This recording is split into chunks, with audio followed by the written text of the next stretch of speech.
We want our people to love to do what they do, our teams to be excited about the work they're doing. And in your writing, you call these activities red threads. It's famous. The red thread analogy. Describe someone in their workday who is living that out, living the red thread principle out. Well, red thread's really based on the idea that every day is made up of a fabric. If you think about it, it's like a blanket where you look at the blanket from afar and it just looks like one big blanket, but you get up really close and you realize there's many thousands of threads that make up that blanket or that quilt. And the same is true of a day. A day looks like a day, looks like a Monday, or looks like a today, or like a Thursday, but actually it's made up of thousands and thousands of just different moments or situations, contexts, people, interactions, many threads, if you like.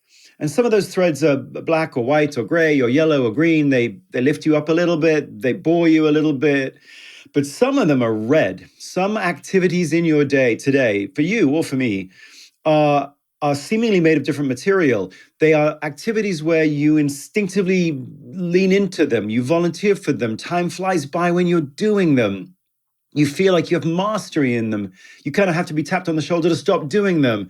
There are moments like that for every one of us in every day. These are red threads. And the research on this seems to suggest very strongly that when you are doing an activity like this, your brain chemistry changes and you are more in flow, your cognitive abilities are much faster, you are more emotionally astute, you are more creative, more resilient. So doing activities like that, where you lean in, clearly you are a better version of yourself. So that's the first thing the research tells us very clearly. Second, there's a significant amount of data that suggests that you don't need an entirely red quilt to thrive or excel in your work.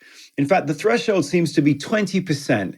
If you've got 20% red threads in your day, then you are much more likely to be productive, to not quit in the next 90 days, to not feel stressed or burned out. All sorts of good things happen for you when you have just 20% red threads. You get below 20% and everything starts going south for you. But weirdly, above 20%, if you're 40% or 60%, it's not like you are 3 times more likely to be productive.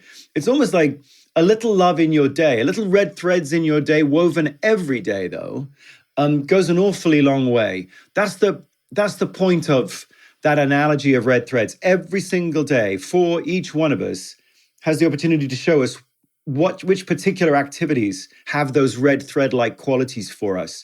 It's our job to pick them out, and it's our job to weave them into contribution every day. A spoonful of sugar makes the medicine go down. We need that red thread in there to get us through the day. Otherwise, the monotony, the emails, the meetings, when you're not doing that thing you love, it can be draining.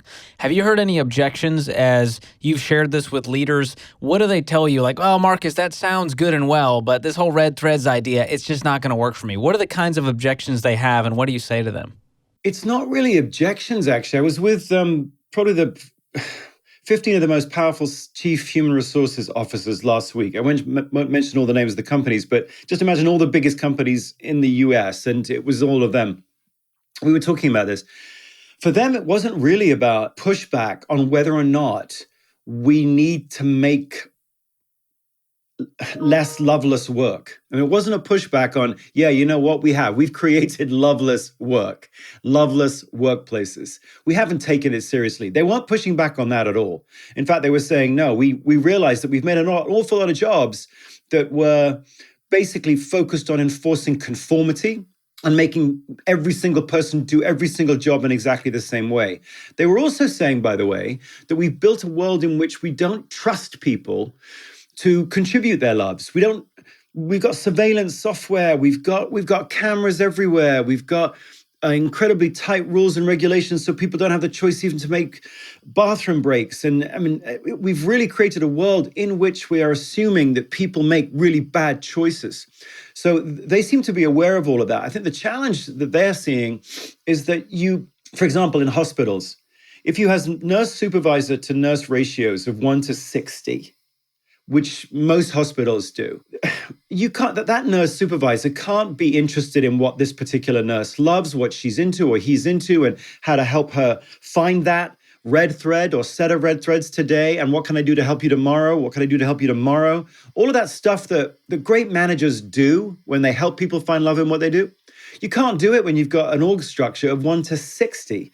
And yet, if you look at a lot of jobs, manufacturing, distribution centers, hospitals, schools, funnily enough, you've got these huge org structures, which are, well, they might make financial sense, but they don't make any human sense at all. So that's really the challenge for many CFOs and CEOs today. We've created organizations which almost, in terms of their structure, prevent people from being helped to weave first find those red threads in their job and then weave it into contribution. That's one of the big things that we have to fix. We've created workplaces that aren't really designed for humans.